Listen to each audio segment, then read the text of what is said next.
Hello दोस्तों, कैसे हैं आप सभी। आप सभी का स्वागत करता हूं इंडिया के number 1 study channel wifi study पर, पार्ट ऑफ एन अकेडमी। जैसा कि आपको पता है, हम ज्योमेट्री पढ़ रहे हैं और बहुत ही प्यारी पढ़ रहे हैं। आप सभी लोग जुड़ जाया करिए। और आपको पता है 12:30 बजे क्वाड्रेटिक इक्वेशन भी चल रहा है, तो आप वहाँ भी जुड़िए, है ना, अगर वो पढ़ना है तो आपको।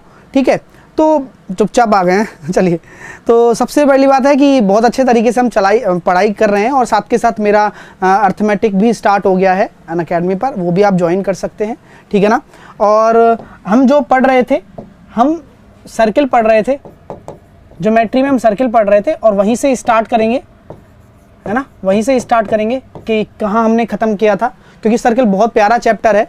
इसके बारे में सारी जानकारी है वो आपको पता होनी चाहिए, है ना, और आराम से पढ़ाई करते हैं। ठीक है, साथ के साथ मैं बता देता हूँ, ये टॉपिक वाइज मेरा जो बूस्टर है वो स्टार्ट हो चुका है। आज मेरी पहली क्लास है, तो आप वाईफाई एनटीपीसी कोड लगाकर जुड़ जाइए, है ना। वाईफाई एनटीपीसी कोड लगाकर इसमें आपको सभी सब्जेक्ट की सभी क्लासेस मिल जाएंगी। जो भी आप ज्वाइन करना चाहते हैं वो आप ज्वाइन कर सकते हैं, और वाईफाई एनटीपीसी कोड लगाकर आप जीके, जनरल अवेयरनेस सभी क्लासेस आप ज्वाइन कर सकते हैं। और दीपक सर का भी स्टार्ट हो गया है, पहली क्लास हो गई है। वाईफाई एनटीपीसी रेफरल कोड लगाना है और तुरंत ज्वाइन कर लेना है बूस्टर को। ठीक है, अर्थमेटिक है, टॉपिक वाइज करा रहा हूँ। ठीक है ना। तो क्योंकि मैं आज परसेंटेज पढ़ाऊंगा, तो परसेंटेज स्टार्ट कर रहे हैं, थ्योरी से बिल्कुल बेसिक से स्टार्ट करूंगा, और फिर आपको होमवर्क दूंगा बहुत सारा। ठीक है, तो सभी लोग जुड़ गए हैं, स्टार्ट करें सारी चीज़ों को। हम कहाँ पर थे कल मैंने आपको एक शायद लास्ट में वो पढ़ाया था, एक है ना, ये वाला कॉन्सेप्ट मैंने पढ़ाया था। आपको याद है कि अगर कोई बाहर एक P बिंदु है और P बिंदु से एक छेदन रेखा हो, ये देखिए P बिंदु से एक छेदन रेखा है, ये क्या हो जाएगा A, और ये हो जाएगा B। और ये मैं आपसे कह देता हूँ, ये A है और ये B है, या फिर इसको बोल देते हैं A और इसको बोल देते हैं B, है ना। इसको बोल देते हैं A और इसको बोल देते हैं B, और इसको बोल देते हैं C, इसको बोल देते हैं D। तो मैंने कल एक चीज़ बताई थी, उसका आपको याद है क्या? फॉर्मूला याद है सबको? वेरी गुड, बहुत बढ़िया, सभी का स्वागत है भैया ना। क्या बताया था? P से जाना है, दूर जाना है, तो PA इंटू PB बराबर हो जाता है, P से जाना है, दूर जाना है, PC इंटू PD। यानी कि ऐसे ऐसे पॉइंट आपके आते हैं। ठीक है ना। कैसे आया, कैसे प्रूव किया, कल हमने सीख लिया था। ये तो क्या होता है, जब कोई दो छेदन रेखाएं या फिर तो जब कोई दो जीवाएं बाहर जाके इंटरसेक्ट करें तो कंडीशन होती है। ठीक है ना। लेकिन जो जीवाएं आपकी बाहर ना जाएं और अंदर ही इंटरसेक्ट हो जाएं तो क्या होगा, तो उसका भी एक अलग थ्योरम चलता है। यानी कि अगर एक व्रत है और उस व्रत में दोनों जीवाएं इस तरह से क्या हो गई, इंटरसेक्ट हो गई, कोई दिक्कत? बाहर वाली हमने देख लिया। अगर अंदर इंटरसेक्ट हो रही है तो क्या करेंगे भैया? अगर ये O पॉइंट हमारे सामने है, ये केंद्र नहीं है, ध्यान रखना, ये O केंद्र नहीं है, ये आपके अंदर कोई पॉइंट है जहां पर दोनों जीवाएं आपस में इंटरसेक्ट हो रही हैं, तो मैं इसका नाम दे रहा हूं A, B, C और D। तो क्या नियम होता है, किस तरह से हम इसको समझते हैं, ये जरा मैं बताऊंगा आराम से। मतलब जब इतनी चीजें आप सीख गए हो ना, तो आपको हर चीज समझ में आने लग जाएगी कि समरूप त्रिभुज कैसे लगता है, समरूपता क्या होती है। हाँ, अरे रोहित राजन क्या हो गया भाई, वो बुलाती है मगर जाने का नहीं है, तो आराम से पढ़ लो भैया, वो बुलाती रहेगी और तुम चले भी जाओगे, आ जाओ। ठीक है, ये देख लीजिए फटाफट से। तो यहां पर आपके सामने ये है, इनको मिला दिया। क्यों बना दिया भाई, क्यों मिलाया? कोई मर्जी है क्या हमारी? नहीं। तो ये इसलिए मिलाया कि दो ट्राइंगल हो जाएंगे आपके। ठीक है, दो ट्राइंगल बन जाएंगे। हम ट्राइंगल में हम वो क्या करेंगे, समरूपता लगाएंगे और रेशो बनाएंगे। ठीक है ना, ठीक है ना। तो जो दो ट्राइंगल होंगे उसमें रेशो समरूपता कैसे लगा देंगे भैया, कि भैया देखो यहाँ पर जो दोनों एंगल हैं ये तो आपस में शीर्ष अभूमिक कोण हो गए। एक चीज तो ये समझ में आ गई, है ना, शीर्ष अभिमुख कोण हो गए। ये बात तो चलो आपने सर बिल्कुल सेट कर दी, कोई दिक्कत वाली बात नहीं है। अब आप लोग मुझे बताओ, क्या ये एंगल x है तो क्या ये वाला एंगल भी x होगा क्या? अब मुझे कोई भी स्टूडेंट बता देगा ना, उसके लिए फिर से चॉकलेट्स। बताओ,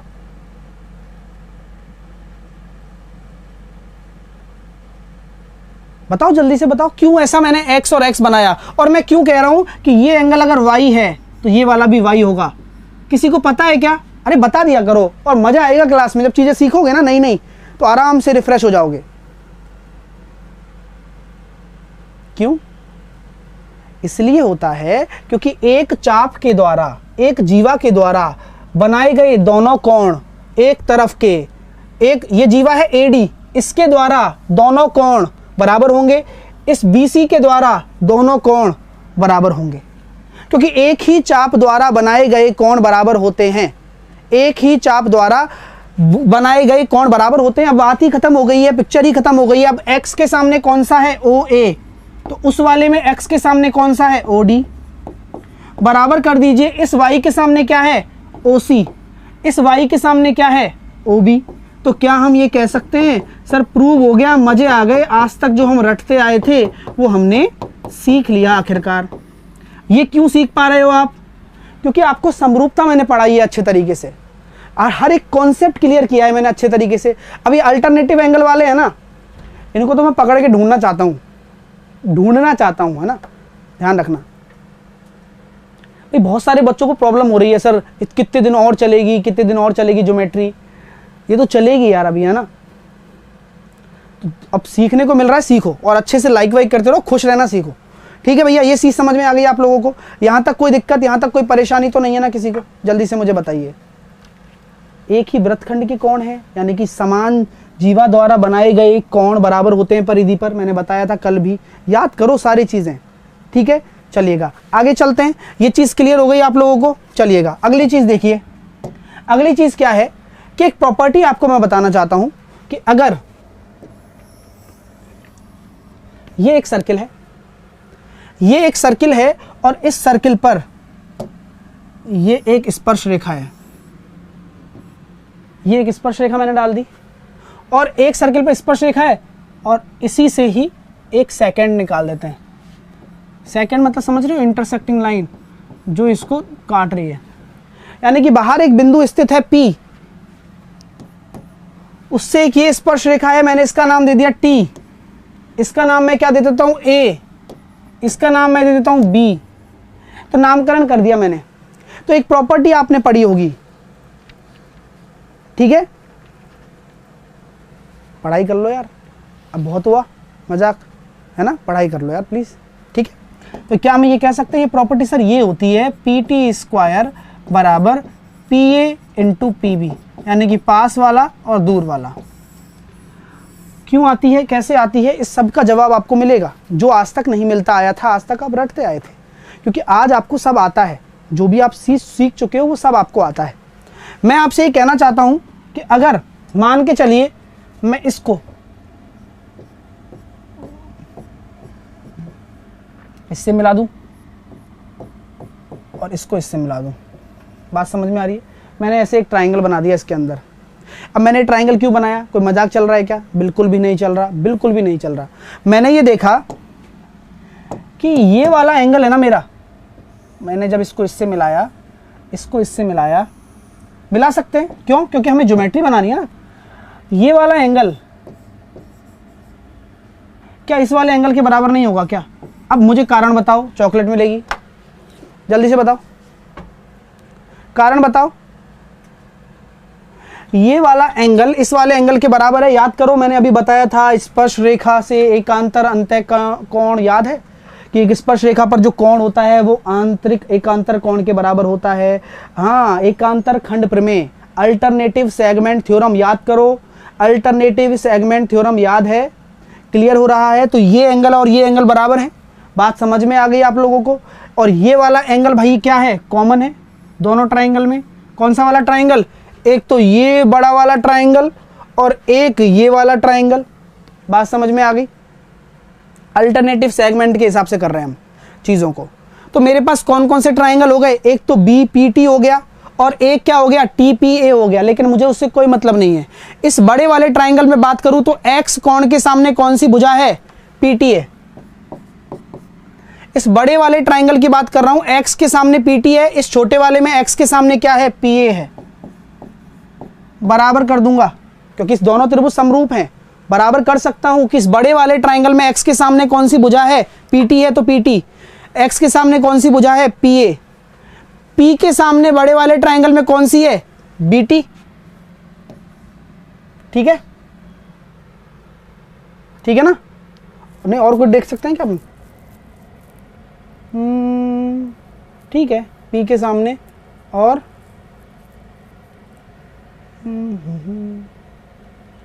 ये वाला एंगल ले लेते हैं PA।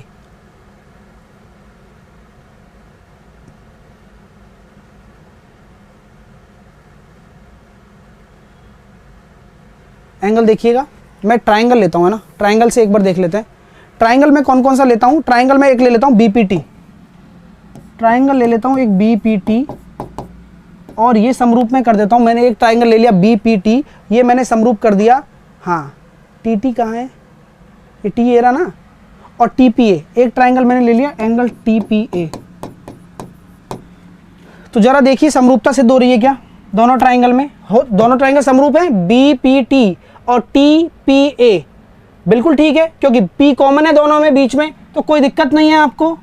B क्या है मेरा X है और यहाँ TX है, कोई दिक्कत नहीं है। दोनों ट्राइंगल ले सकता हूँ ना, दोनों ट्राइंगल ले सकता हूँ, नहीं ले सकता, बिल्कुल ले सकता हूँ। जैसे कि मैंने यहाँ पर भी बनाया था अभी, ठीक है। तो यहाँ पर मैं क्या लूँगा BP, और यहाँ पर क्या लूँगा TA, मतलब PT बराबर, बस हो गया यार। PT ले लो और PA ले लो, बस। वो तीसरी डायमेंशन भी तो बराबर होगी, ये वाला और ये वाला, तो आ गया ना आंसर। PT स्क्वायर बराबर हो गया PA इंटू PB। क्लियर है, हैंस प्रूव हो गया। कोई समस्या तो नहीं है, जल्दी से मुझे बता दो।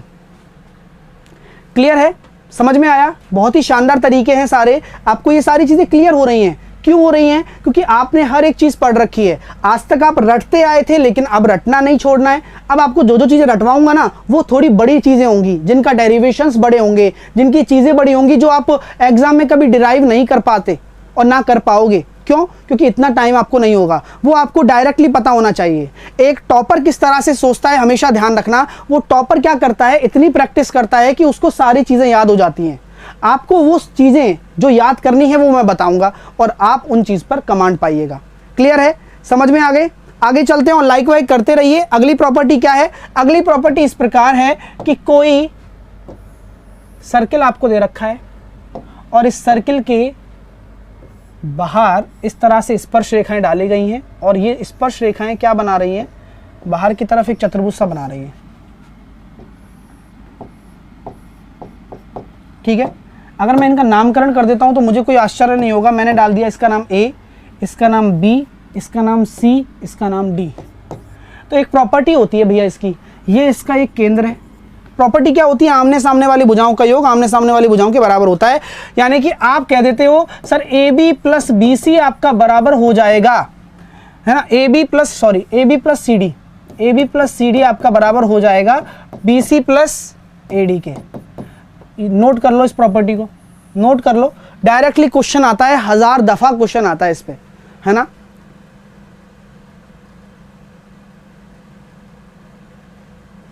चलिए बताइए, चलिए। तो यहां पर 1000 दफा इस पे क्वेश्चन बनता है, और 1000 दफा चीजें पूछी जाती हैं। लेकिन आया कैसे, इसके बारे में भी आपको पता है, ठीक है ना। 12:30 बजे अगला टॉपिक कोई पॉलिनोमियल पढ़ाऊंगा, और क्वाड्रेटिक चल रहा है, आपको सभी को आना है। मेरा अर्थमेटिक का बूस्टर स्टार्ट हो चुका है, DRDO में मेरी क्लास चल रही है, और SSC CGL का बूस्टर भी स्टार्ट हो चुका है, तो आप उसमें भी ज्वाइन कर लीजिएगा, ठीक है। तो यहाँ देखिएगा आप, तो यहाँ आप देख सकते हैं, इस चीज़ को ज़रा समझिए कि AB प्लस CD बराबर BC प्लस AD है। ये सारी काम है, ठीक है। अभी आया कैसे? मैं ये कहता हूँ कि ये अगर एक बाहर बिंदु स्थित है, तो इस बिंदु से क्या इन दोनों स्पर्श रेखाओं की लंबाइयाँ बराबर नहीं हो जाएंगी क्या? बोलो हाँ या ना। ये A है तो ये A होगा। सर क्यों होगा? एक याद करो प्रॉपर्टी, किसी बाहर के बिंदु से दो स्पर्श रेखाओं की लंबाइयाँ बराबर होती हैं। याद करो, अगर ये बाहर बिंदु है तो ये B हो जाएगा और ये भी B हो जाएगा। ये D है तो ये भी D हो जाएगा और ये भी D हो जाएगा। ये C है तो ये भी C हो जाएगा और ये भी C हो जाएगा। यहाँ तक ये पॉइंट है, स्पर्श बिंदु है। बात समझ में आ रही है सबको? सबको समझ में आ रही है क्या? क्लियर हो रही है क्या? क्यों ऐसा होता है? ऐसे इसलिए होता है, तो यहाँ पर आपको मैं बता दूं, अब कुछ भी नहीं करना। अगर आप देख रहे हो ABCD, इन दोनों को अगर आप जोड़ते हो, इसको और इसको, क्या आ रहा है? ABCD आ रहा है, तो ये बराबर ही तो आ रहा है ADBC, यानी कि ये भी ABCD हो रहा है इन दोनों का योग, और इन दोनों का योग भी ABCD हो रहा है। इसी वजह से ऐसा हो जाता है कि AB प्लस CD बराबर होगा BC प्लस AD के। Got it? क्लियर है? याद आया? आना चाहिए भैया। देखो बहुत अच्छी अच्छी चीजें हैं जो मैं बता रहा हूं आपको, ये सारी आपकी काम की चीजें होती हैं। ठीक है मेरे प्यारे स्टूडेंट्स, चलिए और क्या है, और कुछ नया है सर पिटारे में?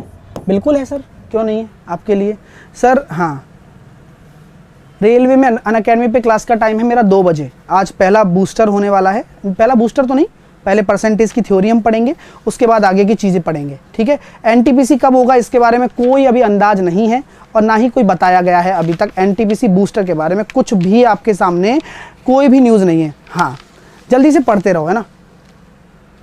चलिए, तो आगे की चीज़ें क्या हैं ये देख लीजिए। आगे की थ्योरम देखिए, डायग्राम बहुत खतरनाक होते हैं।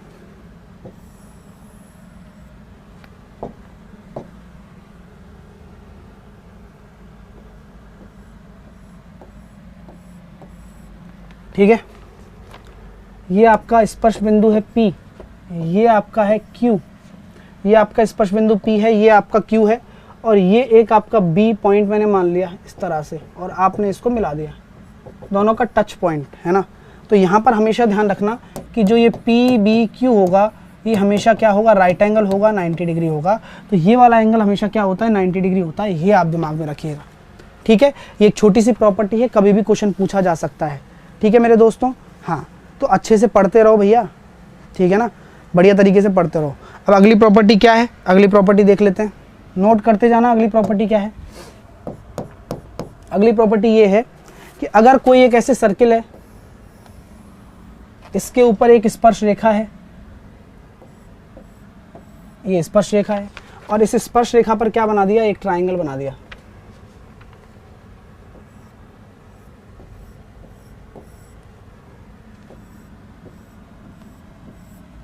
इस तरह से, तो कहीं ना कहीं चीज़ें याद आ जाती हैं आपको, मुझे पता है। ये एक तरीके से एक्स सेंटर वाला केस दिख रहा है हमें, एक्स सेंटर में जो मैंने आपको डिराइव करवाया था पूरा का पूरा।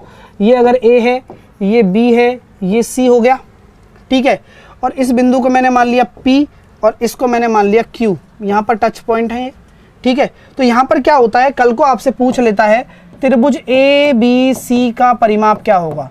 त्रिभुज ABC का परिमाप, परिमाप आप जानते हैं पेरीमीटर क्या होता है। ध्यान रखना कि जो भी आपकी स्पर्श रेखा है ना, जैसे कि AQ बराबर है आपस में, दुगना होता है उसका और AP, यानी कि जो ये स्पर्श रेखा है ना, ये वाली, इसका दुगना होगा, यानी कि ये इसके बराबर भी हो सकता है और इसके बराबर भी हो सकता है। ठीक है, क्या हो गया भाई? हाँ, पढ़ाई करो ना यार, तुम पढ़ाई क्यों नहीं कर रहे हो, बस टाइम पास करने आ रहे हो क्या? ठीक है ना, कमेंट में वायरस आ गया, इसको डिलीट करो भैया। चलो, बच्चे बोल रहे हैं तुम भी यार, ठीक है ना। चलिए, अब आगे की चीज़ें हम पढ़ते हैं, आगे स्टार्ट करें। आगे आएगा आपका कॉमन टेंजेंट। अब जो पॉइंट आ रहा है वो आ रहा है कॉमन टेंजेंट के बारे में पढ़ेंगे। कॉमन टेंजेंट, कॉमन टेंजेंट क्या होती है बताइए? उभयनिष्ठ स्पर्श रेखा। अब कोई उभयनिष्ठ स्पर्श रेखा की बात आपसे करे तो आपके दिमाग में बहुत सारी चीज़ें आती होंगी, सर क्या उभयनिष्ठ स्पर्श रेखा, अकेले वृत्त की कोई उभयनिष्ठ स्पर्श रेखा हो सकती है क्या? कॉमन टेंजेंट के बारे में आप बात करें तो अकेले वृत्त की कोई उभयनिष्ठ स्पर्श रेखा हो सकती है क्या? नहीं हो सकती है। नहीं हो सकती है तो सर क्या करेंगे, कैसे करेंगे, ये सब बताइएगा। अब आपको मैं बोलता हूं कि अगर कोई वृत्त ऐसे मैंने डिजाइन किए हुए हैं, एक ये वृत्त है और एक ये वृत्त है, इस वृत्त को मैंने क्या बोल दिया कि इसका सेंटर C1 है, इसका सेंटर C2 है, इसकी रेडियस R1 है, इसकी रेडियस क्या है, R2 है। तो ये दोनों वृत्त एक दूसरे से दूर क्यों हैं बताइए? ये दोनों वृत्त एक दूसरे से दूर क्यों हैं और इनकी कितनी कॉमन टेंजेंट होंगी? यानी कि अगर मैं आपको दूरियां नापना सिखा दूं तो ये केंद्रों के बीच की दूरी ये R1 होगी, ये अपनी R2 होगी। क्या मैं ये देख पा रहा हूं कि R1 R2 को जोड़ने के बाद भी, R1 R2 को जोड़ने के बाद भी मेरा काम नहीं चल रहा है? यानी कि दूरियां तो बहुत हैं, यानी कि क्या मैं ये कह सकता हूं केंद्रों के बीच की दूरी, केंद्रों के बीच की दूरी आपकी त्रिज्याओं के योग से भी ज़्यादा है? अगर ऐसी कंडीशन आ जाए तो जो दो वृत्त होंगे वो एक दूसरे से सेपरेटेड होंगे। कंडीशन है, अच्छी कंडीशन है, ध्यान से समझने की कोशिश करिएगा कि दो वृत्त एक दूसरे से सेपरेट कब होंगे? जब केंद्रों के बीच की दूरी त्रिज्याओं से ज्यादा हो जाए, त्रिज्याओं के योग से ज्यादा हो जाए।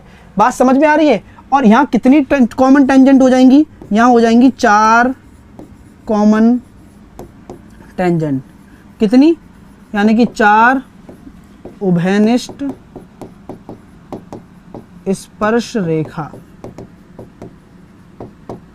क्या हो जाएंगी? 4 कॉमन टेंजेंट, 4 उभयनिष्ठ स्पर्श रेखा। वो किस प्रकार होंगी जरा देख लीजिए आप लोग। एक तो ये रही,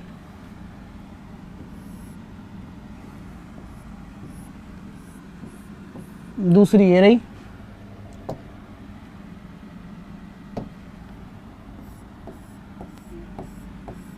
तीसरी ये रही,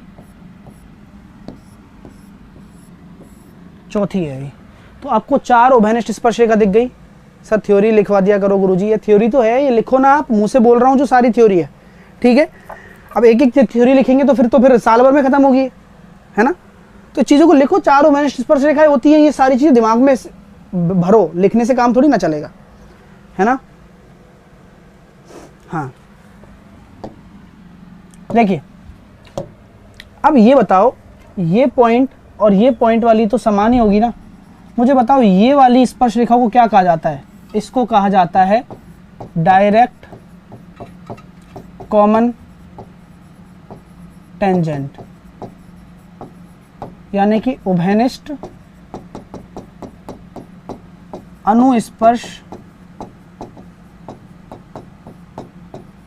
रेखा। क्या कहा जाता है? उभयनिष्ठ अनुस्पर्श रेखा। ये ऊपर की बात है, जो डायरेक्ट दिख रही है वो डायरेक्ट है, ठीक है। और यहां पर आगे मैं बात करना चाहता हूं, ये वाली क्या कहलाएगी? ये वाली ये कहलाएगी ट्रांसवर्स कॉमन टेंजेंट, जिसको कहते हैं अनुप्रस्थ उभयनिष्ठ स्पर्श रेखा। ये तो आपकी डीसीटी है और ये आपकी टीसीटी है, ये डीसीटी है और ये आपकी टीसीटी है। अब इन चीज़ों को हम डिराइव करेंगे, कैसे कैसे लेंथ आती है, क्या क्या आती है, बहुत अच्छे तरीके से मैं समझाने वाला हूँ। 2 सर्किल आपस में दूर दूर हैं तो 4 उभयनिष्ठ स्पर्श रेखाएं होंगी, उनमें से एक डीसीटी होगी, एक टीसीटी होगी। ये बात आपको समझ में आनी चाहिए। अगर मैं दूसरी बात करता हूँ, अगर ये दोनों सर्किल आपस में टच हो तो क्या कंडीशन होगी बताओ? अगर ये दोनों सर्किल आपस में एक दूसरे को टच हो रहे हैं, टच कर रहे हैं, यानी कि ये आपका C1 था, ये आपका R1 होगा, ये आपका C2 था, ये आपका R2 होगा। तो आप लोग मुझे बताइए कि ये कौन सी शर्त के बिहाफ पर पॉसिबल है ना? कौन सी शर्त के बिहाफ पर पॉसिबल है?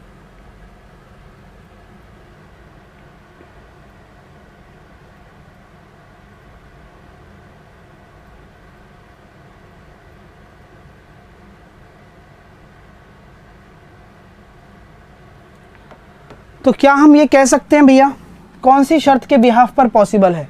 कैसे पता चलेगा? इसमें हम ये कह देंगे कि भैया केंद्रों के बीच की दूरी हमारा रेडियस के योग के बराबर होती है। केंद्रों के बीच की दूरी रेडियस के योग के बराबर होगी, पहली बात तो। दूसरी बात हम ये कह सकते हैं कि भैया अगर ऐसा है तो सिंपल सा एक लॉजिक हमारे सामने क्रिएट हो रहा है कि यहाँ कितनी स्पर्श रेखाएं होंगी, तो यहाँ दिख रही होंगी, एक तो ये डीसीटी है,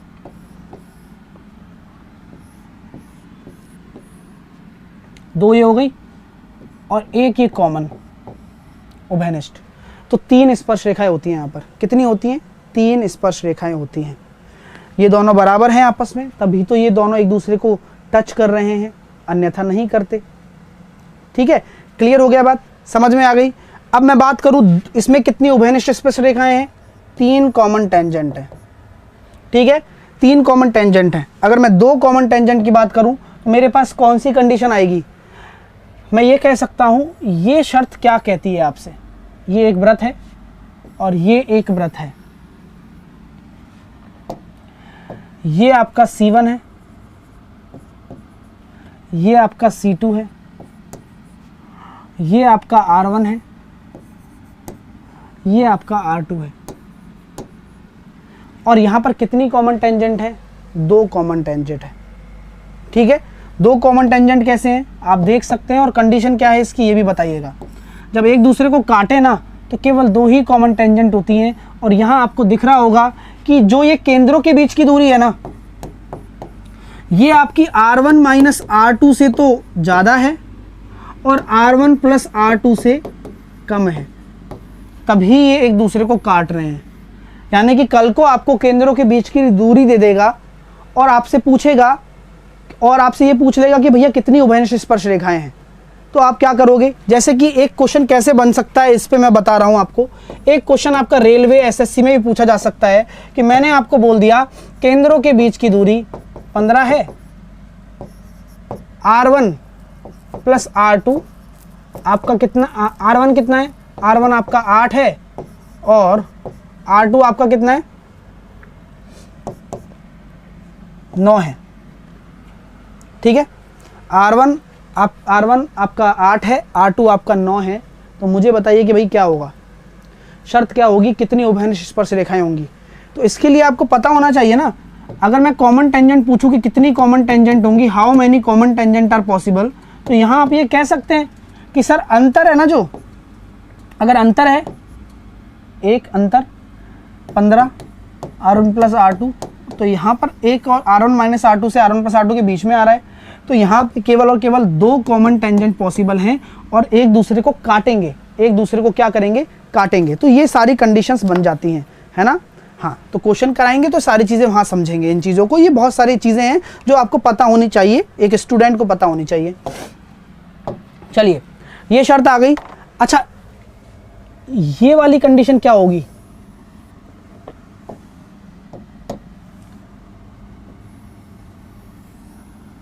ये वाली कंडीशन जहां पर आपसे मैं बोल देता हूं कि ये भैया, ये आपका, एक मैंने दोबारा बना देता हूं,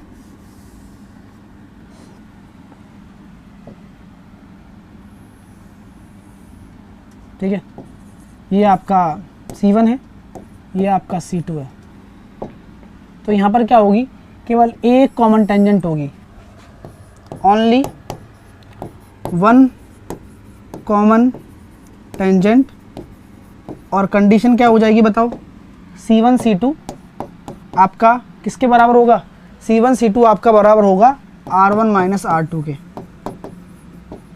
ये बात ध्यान रखना बस, C1 C2 आपका, हाँ ठीक है, C1 C2 आपका किसके बराबर होगा? R1 माइनस R2 के।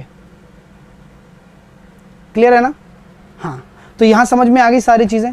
चलिए, अगर मान के चलो ये व्रत ऐसा है, एक व्रत आपके सामने ये रहा और इसके अंदर एक व्रत ये ऐसे है अंदर, ये इसका केंद्र है C1, ये इसका केंद्र है सॉरी C2, है ना। तो क्या होगा? 0 स्पर्श रेखा है। और इसकी शर्त क्या है कि R1 माइनस R2 से भी छोटा है। ठीक है, क्लियर हो रहा है? सबको समझ में आई यहाँ तक बात? कोई दिक्कत मेरे प्यारे स्टूडेंट को? ये चीज़ है। अब बात करते हैं कॉमन टेंजेंट के बारे में अच्छे से डिटेल में। आप परेशान मत होइए, बहुत प्यारी चीज़ें चल रही हैं और बहुत प्यार से समझाया जा रहा है। आप मस्त होकर पढ़ाई करिए। अब मैं आपको बताऊंगा डायरेक्ट कॉमन टेंजेंट के बारे में, कैसे निकालेंगे और क्या क्या हम वहाँ से सीख सकते हैं और क्वेश्चन कैसे कैसे आते हैं। डायरेक्ट कॉमन टेंजेंट यानी कि उभयनिष्ठ अनुस्पर्श रेखा। लिख लीजिए, हेडिंग डाल लीजिए, उभयनिष्ठ अनुस्पर्श रेखा। डायरेक्ट कॉमन टेंजेंट कब बनती है? जब 2 सर्किल आपस में एक दूसरे से दूर होते हैं। तो पहले इनकी कंडीशन बनाते हैं और आपको मैं खूबसूरत तरीके से समझाऊंगा, चिंता ना करो, बस लाइक वाइक करते रहो।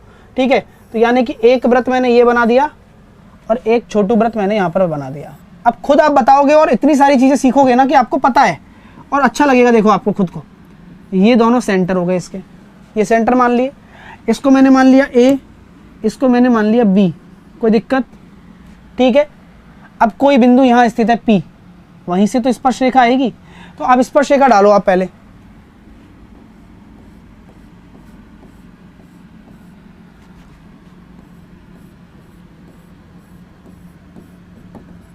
ठीक है, ये मैंने एक स्पर्श रेखा डाल दी। हमें क्या निकालना है, क्वेश्चन कैसे आते हैं, ऐसे ही तो क्वेश्चन आते हैं कि डायरेक्ट कॉमन टेंजेंट की लेंथ निकालो। कैसे निकालेंगे सब चीज़ें आपको खुद पता लगेगी। अब आप बस मज़े से देखते रहिए। क्या मैं ये कह सकता हूँ कि ये अगर मैं इससे मिला दूं, हर एक चीज़ बताएंगे। क्या मैं ये कह सकता हूँ ये आपकी रेडियस होगी, ये भी आपकी एक रेडियस होगी? बोलो बोलो बोलो, जल्दी से बोलते जाओ, हर एक चीज़ को समझते जाओ। मैं इस रेडियस को मान लेता हूँ R1, इसको मैं मान लेता हूँ R2। केंद्र से स्पर्श रेखा पर त्रिज्या हमेशा लंब होती है। याद करो, केंद्र से स्पर्श रेखा पर त्रिज्या हमेशा लंब होती है। बात समझ में आई? चलिए, क्या हम ये कह सकते हैं ये पॉइंट क्या है, मेरा P है, और A और B के बीच की दूरी क्या होगी, केंद्रों के बीच की दूरी होगी, जिसको आपने मान लिया D, जिसको आपने क्या माना है, D माना है। कोई दिक्कत? नोट करते जाना हर एक चीज़ को नोट करते जाना। बहुत सारी चीज़ें सीखने वाले हैं और बहुत सारी चीज़ें समझने वाले हैं। आप लोग मुझे बताइए, इसको मैं पॉइंट मान रहा हूं M और इसको मैं मान रहा हूं N। चलिएगा, अब स्टार्ट करते हैं। क्या यहां दो ट्राइंगल आपको दिख रहे हैं? क्या मैं दोनों ट्राइंगल में सिमिलरिटी लगा सकता हूं? क्या बोलो, दो ट्राइंगल मेरे को दिख रहे हैं, क्या मैं दोनों ट्राइंगल में सिमिलरिटी लगा सकता हूं? क्या कौन कौन से ट्राइंगल हैं? आप ट्राइंगल के नाम बता देंगे तो ज़्यादा बेटर रहेगा। मेरे पास दो ट्राइंगल हैं, P कॉमन है, ये 90 डिग्री है, दोनों ट्राइंगल आपस में समरूप भी हैं। अगर समरूप होते हैं, दो ट्राइंगल सिमिलर होते हैं, तो उनकी संगत भुजाओं का अनुपात भी बराबर होता है। ये बात आपको समझ में आ रही है? चीज़ें क्लियर हो रही हैं? तो क्या हम ये कह सकते हैं यहाँ पर कौन कौन से, PBN, PAN दो ट्राइंगल हैं। कौन कौन से? ट्राइंगल PAM और ट्राइंगल PBN, ये आपस में सिमिलर है। बोलो, है ना भाई? आप हाँ भाई, ध्यान रखना है। P से स्टार्ट किया है तो ये भी P से स्टार्ट होगा क्योंकि कॉमन है। फिर B पे आओगे तो यहाँ A पर आओगे, यहाँ पर A पर आए हो, यहाँ पर B पर आओगे, फिर N पर जाओगे क्योंकि 90 डिग्री हर भाई, वही तो ट्राइंगल का फॉर्मेट भी तो वही लोगे ना आप, PAN और PBN। तो क्या मैं ये कह सकता हूँ यहाँ से संगत भुजाओं के अनुपात क्या हो जाएंगे? PA का रेशो किससे? PB से बराबर होगा AM का रेशो किससे? BN से बराबर होगा PM का रेशो किससे? PN से। होगा नहीं होगा? बोलो, क्या ये तीनों रेशो बराबर हो जाएंगे? आप खुद बताया करो ना, और ये खुद सीख रहे हो, रट कुछ नहीं रहे हो आप इस बार। यहाँ पर हम ये कह सकते हैं कि सर AM बराबर तो R1 है और BN बराबर R2 है। तो क्या हम ये कह सकते हैं PA अपॉन PB बराबर हो जाएगा R1 अपॉन R2? ये अनुपात है दोस्तों, ध्यान रखना। क्या अनुपात आपको समझ में आ गया? ये अनुपात के यानी कि PA और PB का जो अनुपात है वो आपके R1 अपॉन R2 के बराबर होगा। क्लियर? समझ में आ रही है बात? समझ में आ गई? तो एक निर्णय, एक कंक्लूजन तो आपने यहां से निकाल लिया, ये लो। अब दूसरी चीज बात करते हैं, आराम से सीखेंगे। देखो, बहुत प्यारी प्यारी चीजें सीख रहे हो आप और मस्त रह के सीखो। अब मैं आपसे पूछना चाहता हूं कि मुझे ये दूरी निकाल के बताओ सर, P से N तक की दूरी, ये वाली। तो मैंने कहा कि अगर मुझे PN निकालना है तो ये PN क्या होगा बताओ? PN कैसे निकालेंगे? तो क्या हम ये कह सकते हैं ये एक राइट एंगल ट्राइंगल बन रहा है सर, एक ये राइट एंगल ट्राइंगल बन रहा है, और इस राइट एंगल ट्राइंगल में सामने वाली भुजा कर्ण होगी, तो सर ये हो जाएगा ये BP का स्क्वायर माइनस BN का स्क्वायर का अंडर रूट। ठीक है भैया, कोई दिक्कत? तो PN निकाल लोगे। ठीक है, ये PN निकल के आ गया, वेरी गुड। चलिए, यहां तक बात आपको समझ में आ गई होगी। अब मैं आपसे कहना चाहता हूं, P से M तक की दूरी निकाल लोगे? P से M तक की बिल्कुल निकाल लेंगे सर, इसमें कौन सी बड़ी बात है। ये 90 डिग्री पूरा कितना हो जाएगा? ये पूरा आपका AP का स्क्वायर माइनस AM का स्क्वायर। तो ये तो आप राइट एंगल ट्राइंगल से निकाल ही सकते हो, इसमें कोई बड़ी बात नहीं है, दोहराए नहीं है, सारी चीज़ें आपको दी हुई होंगी तो निकाल लोगे। अब मैं बात करना चाहता हूँ मेन, और मेन मोटिव मेरा क्या है, एम एन की लंबाई निकालना। यहाँ से यहाँ तक की लंबाई निकलेगी, ध्यान रखना, ये आपको निकालना है, ये आपको फाइंड आउट करना है। मेरे प्यारे दोस्तों, अब सब लोग सामने देख लो, अब सब लोग सामने देख लो, सब लोग सामने देखोगे तो एक चीज़ नज़र आ रही होगी आपको। मैं दिखाना चाहता हूँ कि अगर मैं इस बिंदु से ऐसे चलता हूँ, चलो भैया,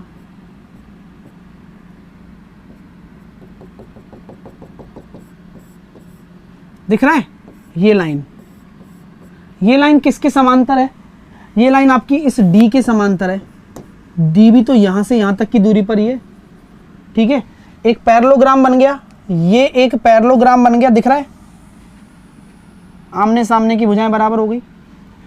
अब ये बताओ, ये भी R2 हो जाएगा, पूरा R1 है, तो ये वाला हिस्सा कितना बचेगा, ये वाला हरा वाला, बोलो जल्दी से बोलो, ये जो ग्रीन वाला पोर्शन है ये कितना बन जाएगा। अगर मैं आपसे बात करूं, ये दोनों पैरेलल हैं, ये आपके केंद्रों के बीच की दूरी है D, होगी ना आमने सामने की भुजाएं बराबर, तो ये एक राइट एंगल ट्राइंगल नहीं बन गया क्या, कौन सा, ये वाला M, और यहाँ मैं G डाल देता हूँ, AMGN बन गया ना। और ये क्या है, R1 माइनस R2 ही तो है, तो क्या मैं MN नहीं निकाल सकता क्या।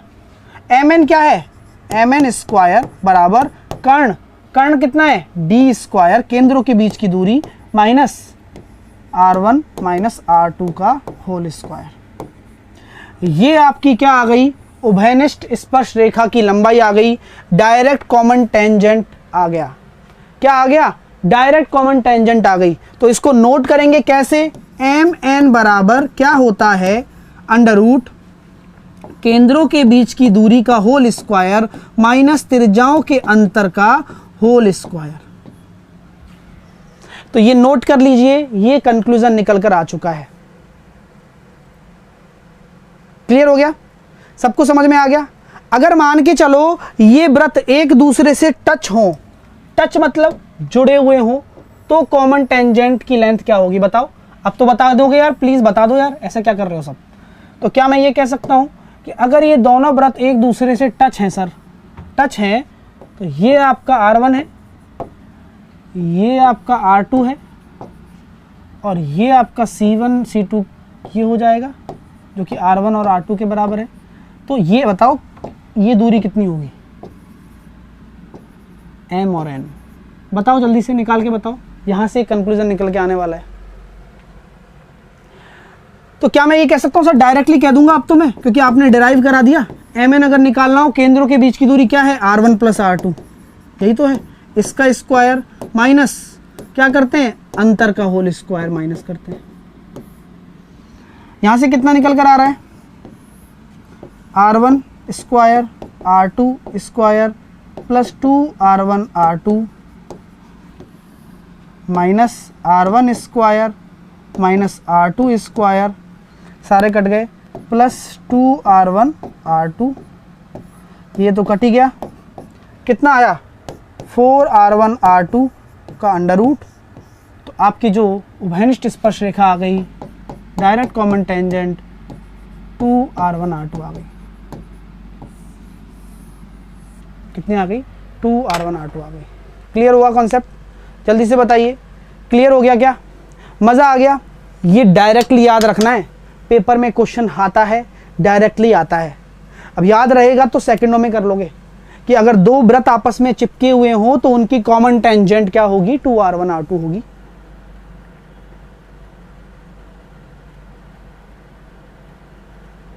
ठीक है ना।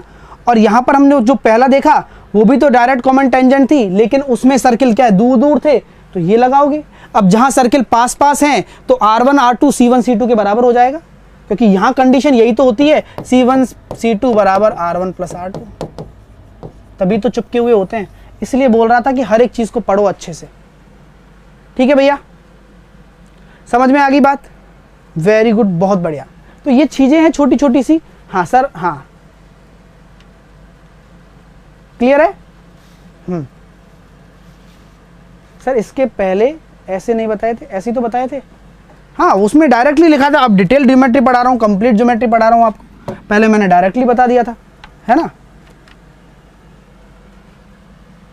फॉर्मूला बता दिया था। इसके बाद अब देखिए चीज़ें सीख गए क्या, मज़ा आ रहा है ना। चलिए अब आगे देखते हैं ट्रांसवर्स कॉमन टेंजेंट, अनुप्रस्थ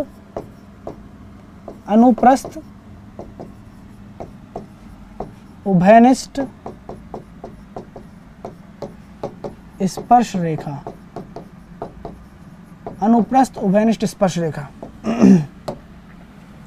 अनुप्रस्थ उभयनिष्ठ स्पर्श रेखा, ट्रांसवर्स कॉमन टेंजेंट कैसे निकालते हैं भैया। अभी बात हुई थी हमारे कि ये ऐसा सर्किल होगा और एक ऐसा सर्किल पड़ा हुआ होगा यहाँ पर, और ट्रांसवर्स कॉमन टेंजेंट बनती कैसे है, ये आपको पता है, ये C1 है, ये C2 है। सर ये वाली होती है ट्रांसवर्स कॉमन टेंजेंट, यही होती है ना, बहुत बढ़िया, ये होती है। और हमें क्या निकालना है इस बार, ये लेंथ निकालनी है सर, ये वाली यहाँ से यहाँ तक की। कैसे निकालेंगे जैसा कि मैं आपसे बातें करना चाहता हूँ इस बारे में कि ये आपका R1 हो जाएगा, ये आपका R2 हो जाएगा, ये इन दोनों के बीच की दूरी हो जाएगी, केंद्रों के बीच की दूरी। ठीक है, अब बात यही है कि बस जो चीज़ें आपको बताई गई हैं वो आप चीज़ों को समझ में आनी चाहिए। ठीक है, हाँ, जो चीज़ें आपको बताइए इसकी चीज़ों को आपको समझ में आनी चाहिए। ये चीज़ें क्या हैं, कैसे हम इनको निकाल सकते हैं, यहाँ से भी हम बहुत सारी चीज़ें सीख पाएंगे कि भैया ये डायग्राम थोड़ा अजीब सा बन गया ना, सही करना पड़ेगा।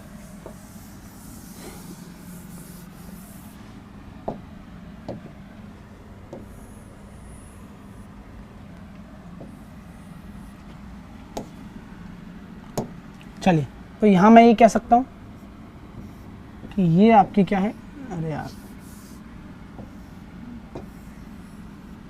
ठीक है, तो यहाँ पर हम ये कह सकते हैं ये केंद्र हो गया आपका, ये केंद्र है, इस केंद्र से ये परपेंडिकुलर है, ये आपका D दे रखा है, इनका नाम दे देते हैं A, इसका नाम दे देते हैं B, है ना। ये आपका R1 हो गया, ये आपकी R2 हो जाएगी। अब यहाँ क्या है मैं बता देता हूँ, सीधी सी बात बताता हूँ आपको मैं कि यहाँ क्या सिस्टम चलेगा। आपको ये निकालना है, यही निकालना है ना, ये आप M मान लो, ये आप N मान लो। अब मैं आपसे कह रहा हूँ कि ये आपका एक है, तो अगर इसको आप इस तरीके से आगे बढ़ाओगे तो ये ऐसे बढ़ जाएगा, ये 90 डिग्री तो होगा ही, ये 90 डिग्री होगा ना, होगा नहीं होगा 90 डिग्री, बोलो 90 डिग्री होगा ना। तो यहाँ पर मुझे बताइए ये R1 है, तो ये आपका R2 जो समांतर है, समांतर चतुर्भुज बनेगा, तो R2 ये हो जाएगा, R1 प्लस R2, ये 90 डिग्री है, ये केंद्रों के बीच की दूरी होगी क्योंकि यही तो पैरेलल लाइन है D से D। तो क्या लगेगा, MN, कौन सा ट्राइंगल दिख रहा है, अगर मैं इसको G मान लेता हूं तो GMN, ध्यान से देखो ये 90 डिग्री के सामने D है, तो मुझे MN निकालना है, तो MN का square D square minus R1 plus R2 का होल स्क्वायर नहीं हो जाएगा क्या, बस हो गया काम। यानी कि अगर MN निकालना है तो वो क्या होता है, केंद्रों के बीच की दूरी का whole square minus R1 plus R2 का होल स्क्वायर। वहाँ क्या था, R1 माइनस R2 था, यहाँ आपका R1 प्लस R2 हो जाएगा। ठीक है, क्लियर हो गई बात, तो बहुत अच्छी बात है, ठीक है ना। और यहाँ बहुत अच्छे से मैंने सारी चीज़ें क्लियर की हैं, इसके बाद की चीज़ें क्लियर कर लेंगे अपन, कल क्लियर कर लेंगे। वैसे कुछ बचा नहीं है, लास्ट में एक चीज़ और है, उसे भी क्लियर कर लीजिए, है ना। आपसे पूछा जाएगा कि कॉमन कॉर्ड की लेंथ क्या होगी, तो वो भी मैं बता देता हूँ आपसे। कॉमन कॉर्ड की लेंथ क्या होगी, यानी कि दो वृत्त एक दूसरे के केंद्र से गुजर रहे हो, यानी कि ये एक सेंटर है और ये एक वृत्त ऐसे गुजर रहा है, ध्यान से देखना, इस तरह से, है ना, और इसका सेंटर क्या है, ये रहा। तो दोनों एक दूसरे के सेंटर से गुजर रहे हो और सेम रेडियस के हों, सेम रेडियस के क्या है, सेम रेडियस के सर्किल हैं और कॉमन सेंटर, दोनों सेंटर से गुजर रहे हैं, ठीक है ना, खुद के सेंटर से। तो ये बताइए कि यहाँ मैं कह सकता हूँ कि यहाँ से यहाँ तक की दूरी क्या हो जाएगी, रेडियस हो जाएगी। यहाँ से यहाँ तक की दूरी क्या हो जाएगी, ये भी रेडियस हो जाएगी, इसको आपने R मान लिया तो ये भी आपकी रेडियस हो जाएगी। आपसे यहाँ पूछा जा रहा है कंक्लूजन क्या है, length of common chord, common chord उभयनिष्ठ जीवा की लंबाई,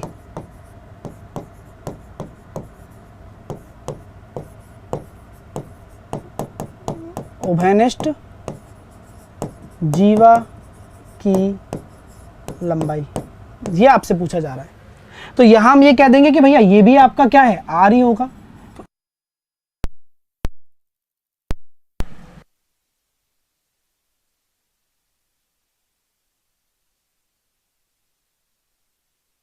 चलिए तो ठीक है, सामने देखिए फटाफट से। तो यहां पर क्या बोला गया है आपसे, उभयनिष्ठ जीवा की लंबाई बोली गई है। तो ये क्या हो जाएगा आपका, एक इक्विलेटरल ट्राइंगल है, और इक्विलेटरल ट्राइंगल की हाइट क्या होती है, √3r/2। और कॉमन कॉर्ड क्या है, ये अगर P है तो यहाँ कटेगा तो Q हो जाएगा। तो ये PQ आपको निकालना है पूरा का पूरा। तो PQ क्या हो जाएगा, अगर ये M में मान लेता हूँ तो PM का दुगना, यानी कि √3r आपका आंसर आ जाएगा। तो √3r will be your right answer. ठीक है, तो उम्मीद करता हूं कि यहां तक की चीजें क्लियर हो गई होंगी। कल से हम पढ़ेंगे क्वाड्रिलेटरल, लेकिन उससे पहले बहुत सारी चीजें नई बताने वाला हूं जो आप किसी भी एग्जाम में बैठे हैं डायरेक्टली क्वेश्चन पूछे जाएंगे आपसे। ठीक है, कल से हम क्वाड्रिलेटरल भी स्टार्ट कर देंगे और हमारा फिर ज्योमेट्री फिनिश होने पर आ जाएगा। तुम्हें बड़े दिन से तलाश है ना, समझ में आ रही है। जल्दी से बताइए वीडियो कैसी लगी, लाइक करिए सेशन को। साथ के साथ आप मेरा बूस्टर भी ज्वाइन कर सकते हैं, जिसमें सभी सब्जेक्ट की सभी क्लासेस मिलेंगी आपको वाईफाई एनटीपीसी कोड लगाकर। ठीक है, बूस्टर वाईफाई एनटीपीसी कोड लगाकर ज्वाइन कर सकते हैं। WIFI एनटीपीसी, आपको पता है स्पीड एक्यूरेसी के लिए हम बूस्टर लेकर आए हैं, जो भी चैप्टर वाइज है, एग्जाम ओरिएंटेड बनाया गया है आपके लिए। कैसे लेना है, अनअकैडमी लर्निंग ऐप को जाकर डाउनलोड करना है, रेलवे एग्जाम सेलेक्ट करना है, गेट सब्सक्रिप्शन पर जाना है, 6 महीने का सब्सक्रिप्शन ले लेना है, जिससे कि आप वाईफाई एनटीपीसी कोड लगाकर अप्लाई कर देंगे तो आपका रेफरल कोड अप्लाइड हो जाएगा और आप आराम से सारे कोर्स एक्सेस कर सकते हैं सिर्फ एक कोड के माध्यम से, वाईफाई एनटीपीसी। आप मुझे टेलीग्राम पर भी फॉलो कर सकते हैं, मैथ्स बाय साहिल सर, ये मेरा टेलीग्राम चैनल है, आप मुझे यहाँ फॉलो कर सकते हैं। ठीक है दोस्तों, क्लास अगर अच्छी लगी है तो आप दिल से लाइक करिए, और मेरा हर एक चीज़, हर एक कॉन्सेप्ट आपके लिए है। आप जितना उसको यूज़ करेंगे उतना ही आपको फ़ायदा होगा। और अगली बार चिंता मत करो, जो नेक्स्ट चैप्टर होगा वो बहुत अच्छे से पढ़ाने वाला हूँ और अच्छे ही चैप्टर लेंगे, मज़ा आ जाएगा आपको। ठीक है ना, तो उम्मीद करता हूँ सेशन अच्छी लगा होगा और लाइक कर दीजिए वीडियो को। मिलूंगा आपसे अगले सेशन में। Bye bye, take care, hope you like it, love you all.